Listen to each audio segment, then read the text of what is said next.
comfrey flowers. Oh, look at this. That's our anise hyssop.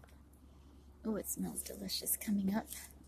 And of course, we always have our beautiful lavender. Thanks to Jim French, donated it when we put this garden in with the hugel beds of the food forest.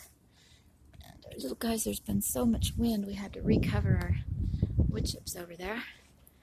But thank God we've got a lot of insulation. But here we go. It was sunny and melted all the snow, and now the snow's coming back. But hopefully it'll stop before the night and get warmer. Filled up the pond there. All the poor blossoms is what we're worried about. As everything's sprouting up through the ground, we have all sorts of herbs. Look at the catnip coming back up there. And our plantain is coming through. Many more out there you can see are popping through the hugel beds.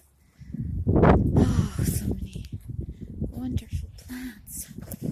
But the snow. Oh, look at all the dove eating.